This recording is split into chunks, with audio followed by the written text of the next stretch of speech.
She's rare because a boat of 1880 vintage is a rare thing today to be restored and to be sailing in the harbour. We believe she is the oldest sailing competitive racing yacht in the world, and she's certainly the oldest racing yacht in New Zealand.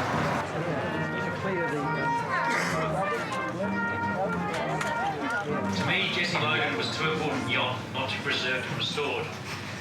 To me, she represents the Adam and Eve of New Zealand racing yachts. She was the first New Zealand yacht designed and built and a first New Zealand champion yacht. And as such, is a clear lineage from her to Team New Zealand's black boats we see on the harbour so victoriously.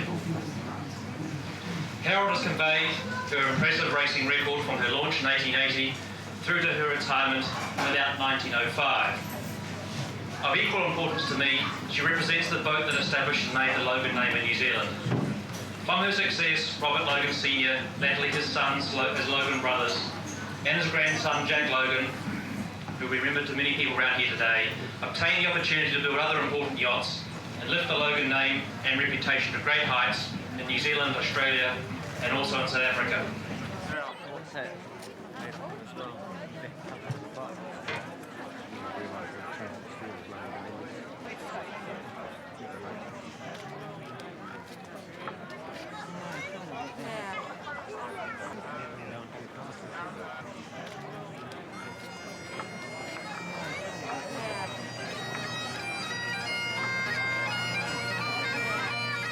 When yacht races were held in those days, they were great gambling events. The colonial New Zealanders were great gamblers. They loved horse racing, they loved any sort of racing, and it was a great pastime. And so when there were yacht races on, and particularly when there were match races where one individual put their yacht up against the others, there was often a lot of money, stake money at stake, and often up to the value of the vessel itself. And the public used to join in that gambling, and the bookmakers used to come out, and there used to be extraordinary sums gambled on racing on the Waitemata Harbour. And certainly Jessie Logan was part of that. I mean, in fact, Jessie Logan was built as a spec boat, and she was raffled off by Robert Logan. What happened, and I'm sure Harold will tell you the story, is that she was put up for, its tickets were sold for £1 each or whatever it might be, and a winning ticket was drawn, and the winner then owned the boat, and the revenue was enough to pay for her construction. So. Interesting way she first found her first owner. But her helmsman continued on, the crack helmsman, her name was Jones, I recall, and he continued on sailing her under the new owners as well. And I think Jones was probably the crack helmsman of the time, perhaps the Russell Coots or the Chris Dixon of 1880. And the boat to sail in those days was the Jessie Logan.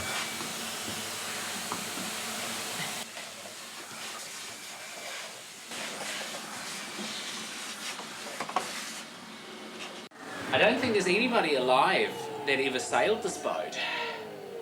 You know, most boats that come through sort of restorations, they've been sailed up until they get restored, even though they may have been sailing a different rig.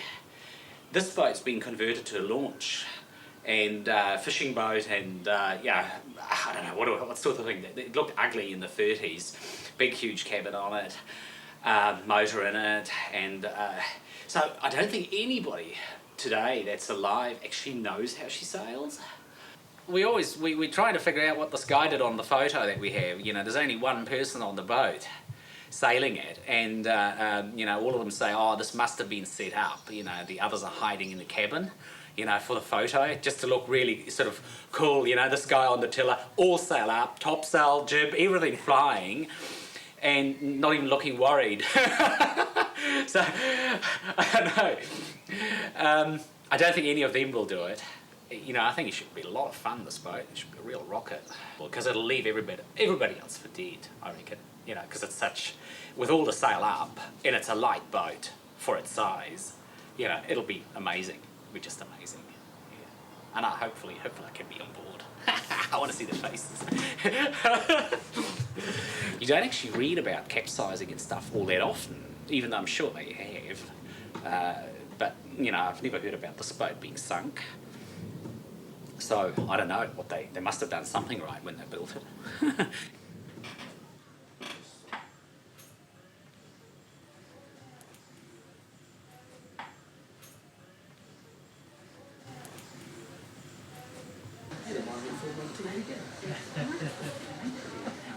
Well, straight off, she is New Zealand's oldest yacht, and I think that is special. I think Auckland is special in terms of yachting, obviously, the city of sails. The fact that she has such a pedigree of successful racing, and her design characteristics seem to be, you know, extremely advanced for her age, all go towards making her a really special, one-of-a-kind boat, and I'm absolutely thrilled, you know, to be part of her. There's certainly some satisfaction in that. For the rest of it, I guess, again, being able to just handle the thing, just to sort of admire her lines, to pick up and add a bit of my sweat to the job, gives you a greater sense of ownership and a greater depth of contact of ownership. And the pride, of course, comes with that ownership feeling. That's a combination of paying the money, but also delivering some sweat, you know, and toil on something that's yours.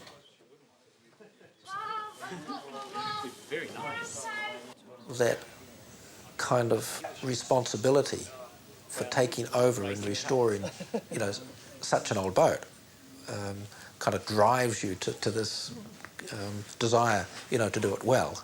And that means putting a fair amount of, you know, passion into it, but also professionalism. This deal has to work. I wouldn't be interested in taking on a venture such as this without being confident that we can actually finish the thing off completely, you know, and do the job well. So that's kind of my contribution to the partnership, to see that happens. Although obviously the others are just as keen in that outcome.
Robert Logan came to New Zealand in 1874. He'd been working for a very famous Clyde shipbuilder called Robert Steele and Co. And they built clipper ships, mainly. Famous clipper ships like Taiping and Ariel. They built the best clipper ships, apart from Cutty Sark and Thermopylae, but they built most of the good ones. They also built a lot of good yachts, mainly G.L. Watson designed yachts for the Clyde Yacht Clubs, owners, members of the Clyde Yacht Clubs. So he was very up to date when he came out here. Now, when he came out, he had, gosh, I can't think, 5 children. One of whom was Jessie Logan, his eldest daughter. And he doted on her, and he called his first boat that he built for himself in New Zealand, Jessie Logan, after her.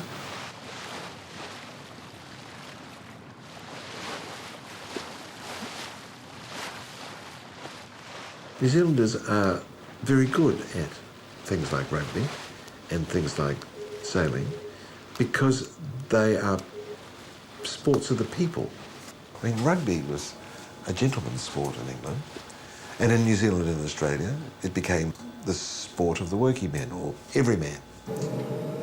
And so in New Zealand and in Australia, although they didn't do so much of it as we did, sailing became the sport of all men. The sport of the settlers and the squatters with their big yachts, which they sailed when they weren't on overseas trips, and the sport of the boilermaker who had an open sailing boat.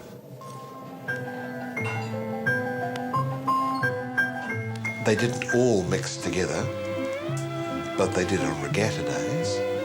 They didn't sail together in the yacht clubs. There's only a few yacht clubs about, but they sailed on in regattas. And it was a great spectacle, and of course, the skills just went right through the community. I mean, if you didn't have television, you didn't have movies, and you didn't have all those things, I mean, seeing a yachting race was amazing, particularly if you had a bet on it, as they often did.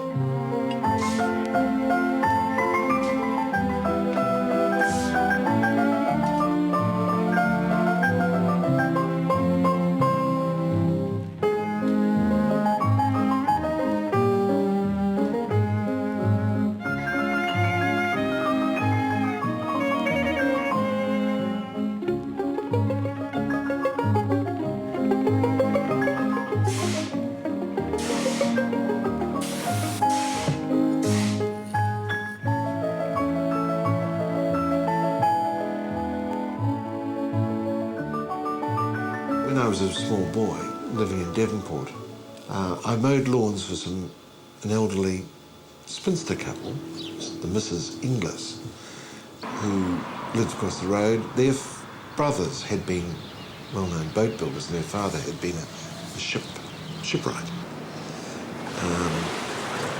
And they were great friends of the Logan family and had sailed on the boat Jessie Logan with Jessie Logan, who was Robert Logan's daughter. And of course, they filled me full of stories of Jessie Logan, which actually left Auckland in 1889, so, you know, it was a long time ago. But it's quite nice to have had a link with people who actually sailed on them when she was in Auckland, however tenuous that link is.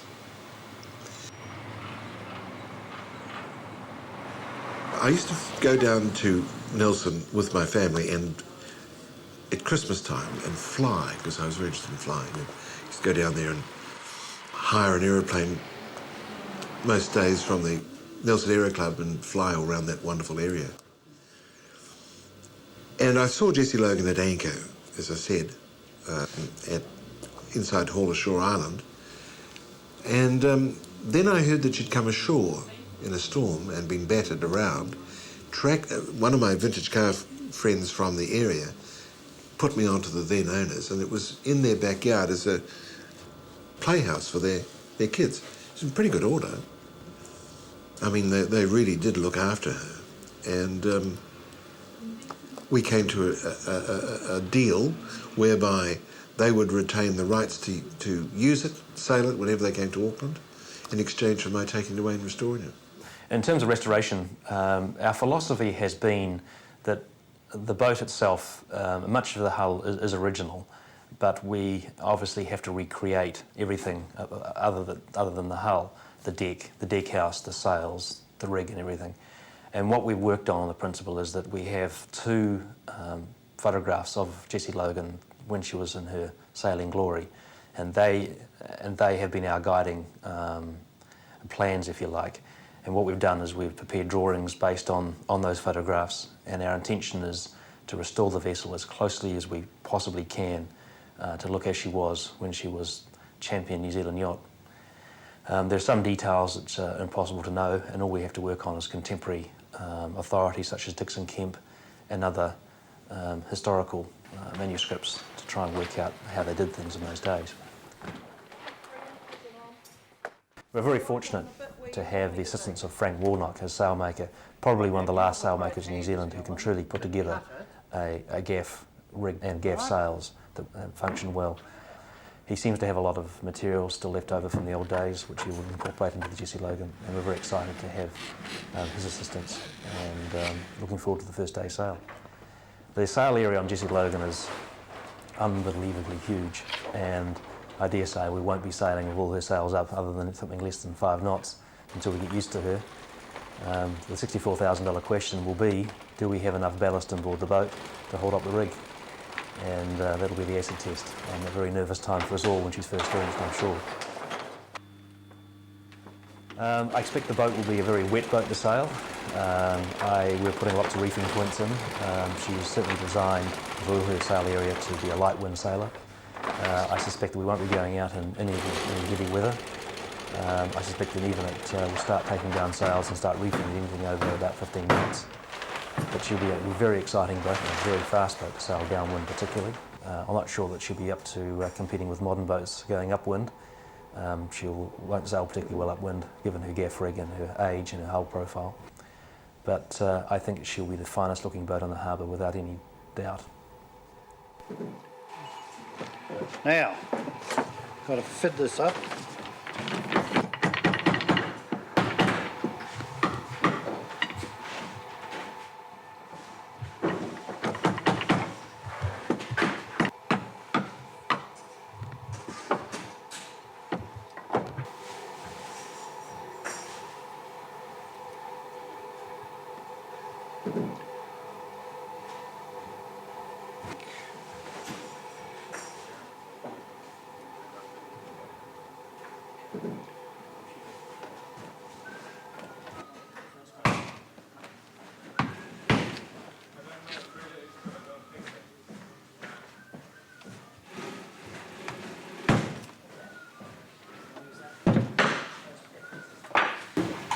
This is what you call threading the thread. You see, to get 4 strands, you put the needle through the thread like that, and then you can put another 2 strands on, so we're actually stitching it with 4 strands of twine. That's the sailmaker's palm, which you use to push the needle through. But when I was apprenticed, this was a very important part of the sail, how the handwork was done. And as long as the sail went to the top of the mast and the end of the boom and it didn't have too many wrinkles on, it was considered a good sail. Whereas nowadays they have worked out that it's the shape of the sail that's important.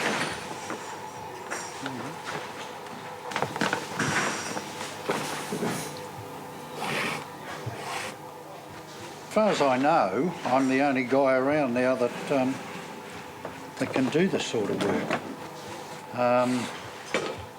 Such have been the changes in sail making over the last 40 years that anybody who came into the industry after about 1960 would not have learnt this sort of work. The modern method of sail making is a lot quicker and a lot more efficient. You see, in the days when these sails were made, the rigs had wooden masts and galvanised rigging and cotton sails, whereas the modern racing yacht has alloy spars and rod rigging and exotic sail material, and the strains on the modern rig are 10 times what they are on these rigs.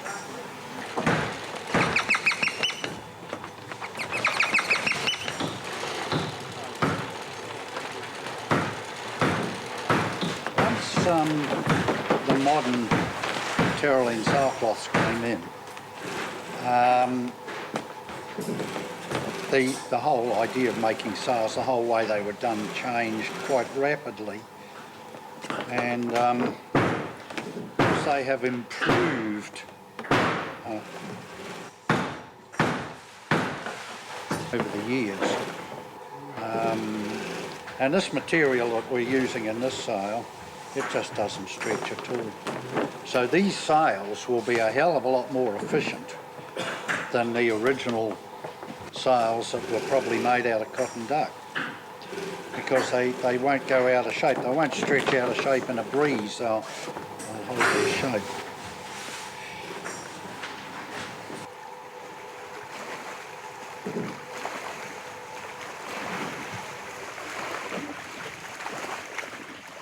One side of the boom, Yeah, up through the mast, cheek block, yeah. down Jessie Logan. onto a block, back up What's the last number? through the mast and down the other side.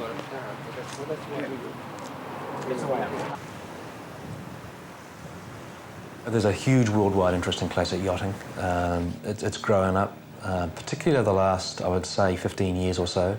I think people are seeing the beauty of these vessels, the design of these vessels, and also, I guess, they're a renewable resource. They're a wooden resource which is renewable rather than petrochemical fiberglass type construction.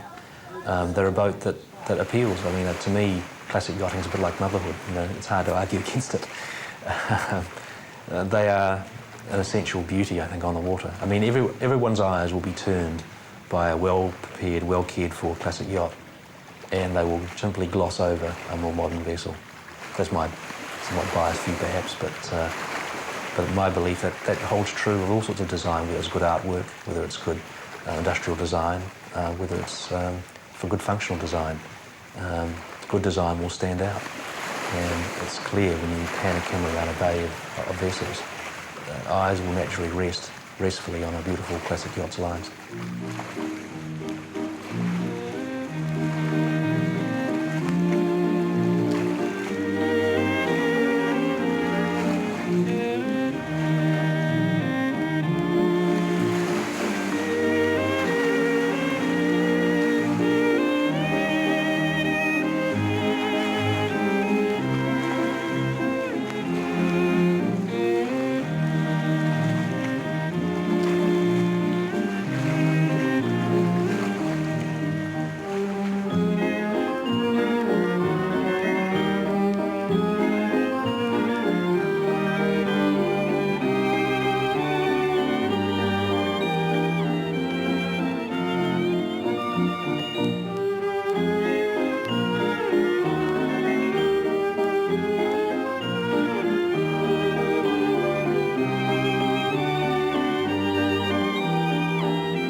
Things that we're going to be doing haven't been done for a long time.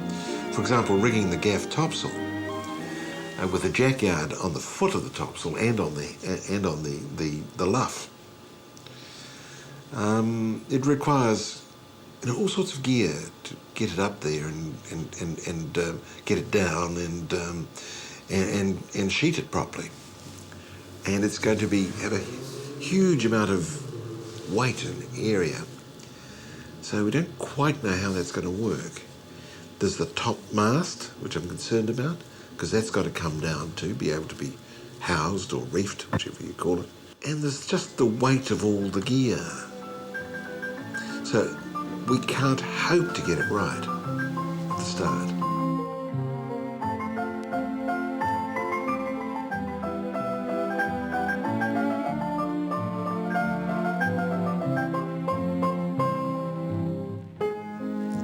I've always said to the guys that are restoring, one day we'll sink it. And, be prepared for that. So, we are.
I live in a 1915 sort of an arts and crafts house, which is in very, very good condition. And it's got the sort of lovely removed panelling around the hallways and in the lounge and the study. And I get a lot of satisfaction in just living there. The high ceilings, the space, the feeling of a time that's somewhat less rushed than the time we live in now. And of course, it's again that joy of contrast. And that comes with old classic boats as well. It's just that they seem to go slower. They have a more relaxed, more sedate sense when you're dealing with things like the Jessie Logan, with classic boats, that are in total contrast to the whirly-burly, frantic state of business and work that we're engaged in most of our lives.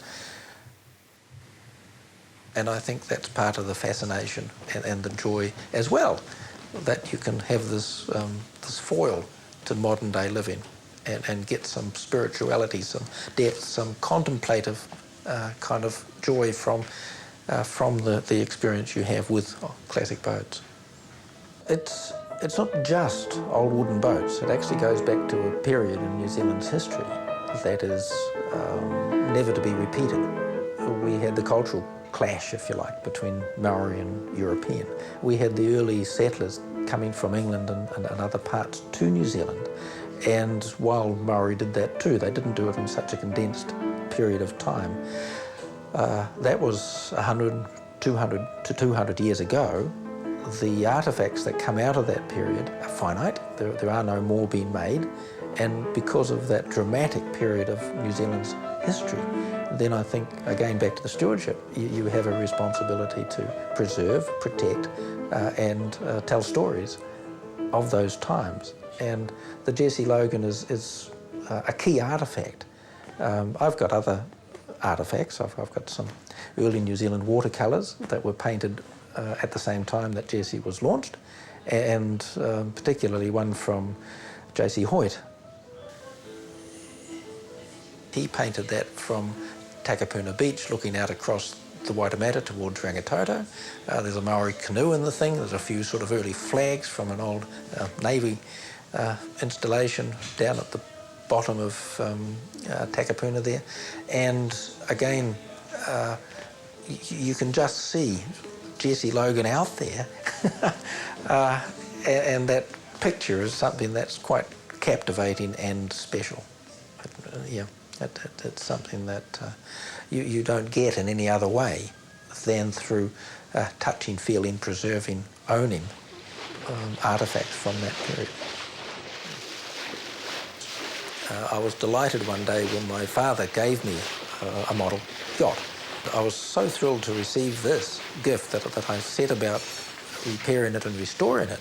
And of course I wanted to make everything perfect. I was only a teenager at this time. And as teenagers do, after a while it sort of takes longer than what you've in fact able to deliver on. And so this thing ended up on its stand. We were shifting house and up comes this model boat again. And at the time we had some friends, and this young lad, boy, was a teenager who was of the same age as when I'd started with this model boat. So I reluctantly gave him my model boat and said, here, finish the job. Within a week, this young lad had this thing in the water. He'd slapped some house paint on it. His mother had used her scissors on a sheet and cut out a sort of a triangular sail. She was gaff rigged, so but it doesn't matter. He used a broom handle for his mast, and away he had it in the water. 1 week after I'd given it to him. And, you've got to sort of see that, well, was he right or was I right? And clearly he was right. He got pleasure from the boat through the sailing. All I'd done was had some marginal pleasure setting the thing up to be restored, but had never completed the project, so I never got to sail it. And I had it for 25 years. He had it for a week.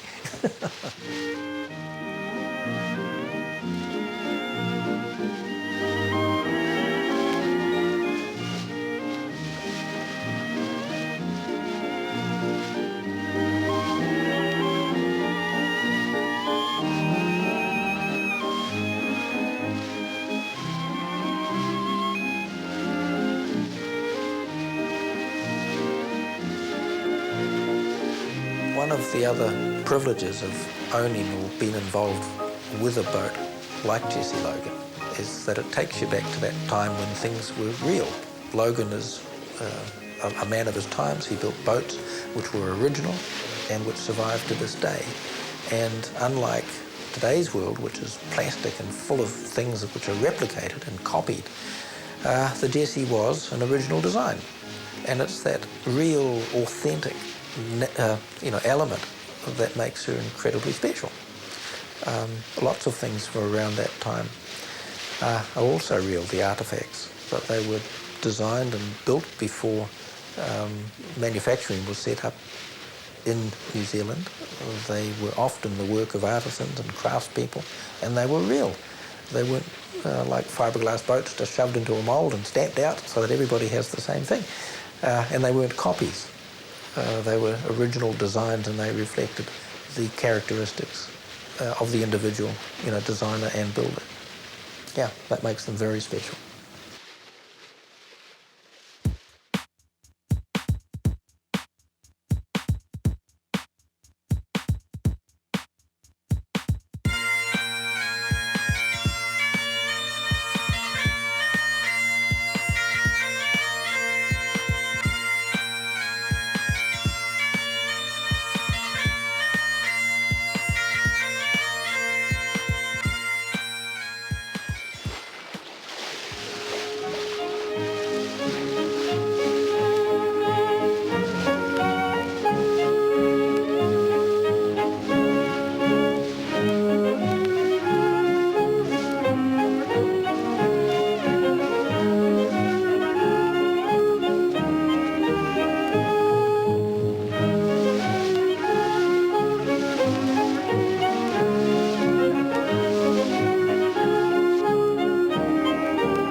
Lovely stuff.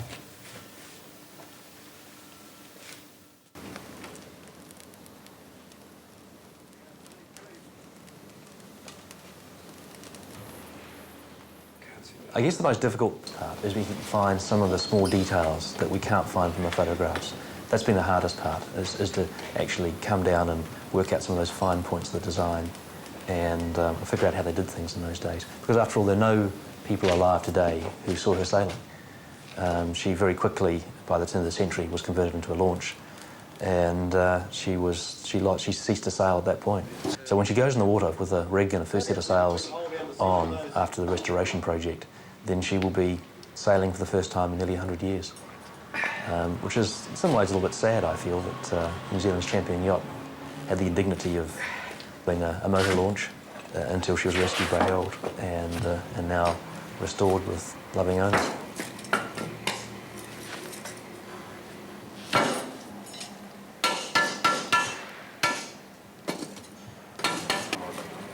Heavens, you're unbuttoning the thing, and there's some stuff that Robert Logan, or one of his sons, adds, you know.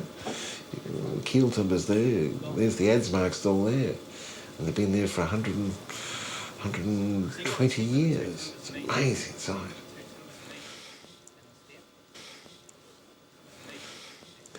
I figured out that from the literature that she took 6 weeks to build.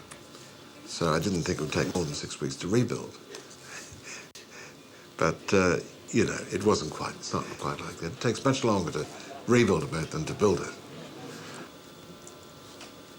She, in fact, is a very modern design in many ways. She's certainly got a straight stem, but her maximum beam is 2/3 of the way aft.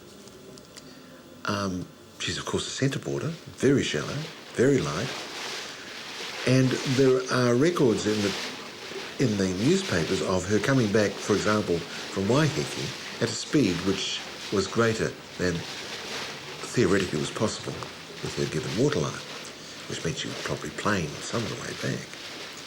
And that got me very interested. And so I went back to prime literature. I went back to the first basics, the newspapers at the time, books and magazines written at the time, such as they were, logs of yachts, and relied not at all on anecdote.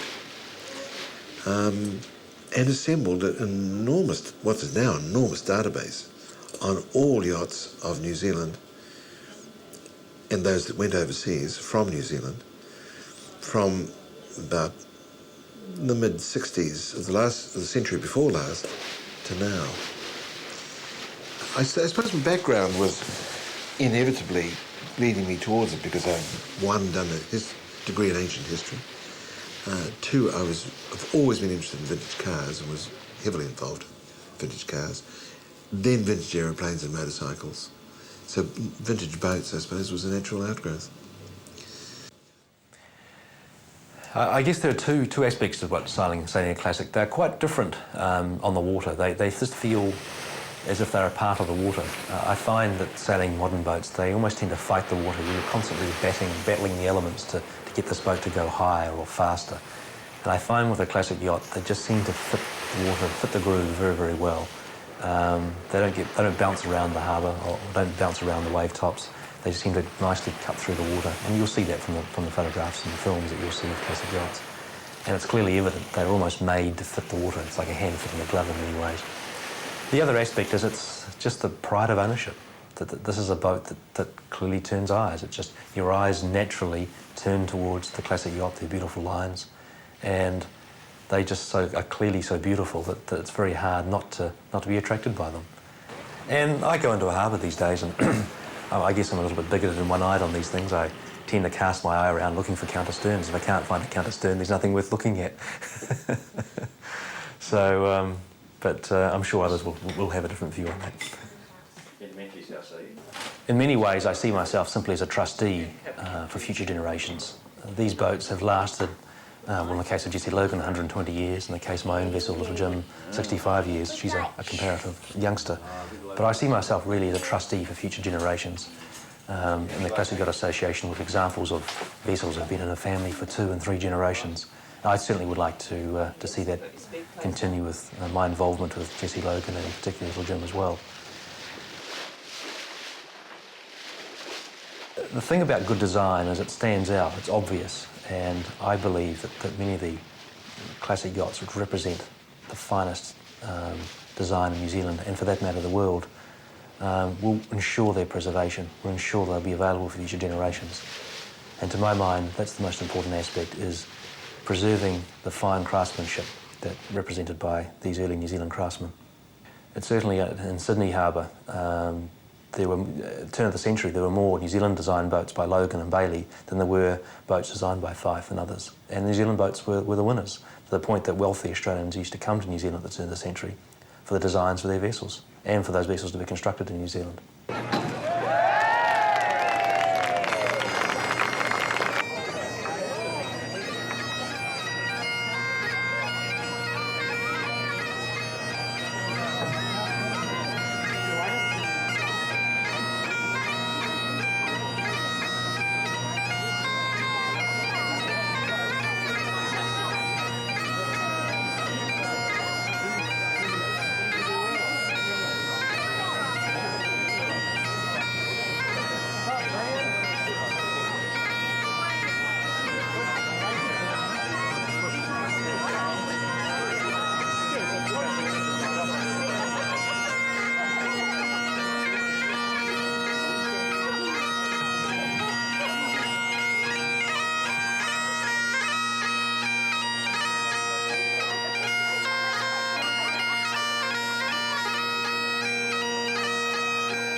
And it's things like the Jessie Logan that kind of hark back to that area of original, natural, at one with nature kind of elements, you know, within our spirituality, and they kind of emanate that sort of sense of depth and profoundness. It is that hunger for spiritualism, hunger for basic, real things, you know, that drives the sort of projects like the restoration of Jessie Logan.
Superb. It was lovely. First sail was absolutely terrific. Everything we expected. She sails very well. Oh, magic. It's got to be magic. Yeah, maiden voyage, and what a brilliant day. And she didn't sink.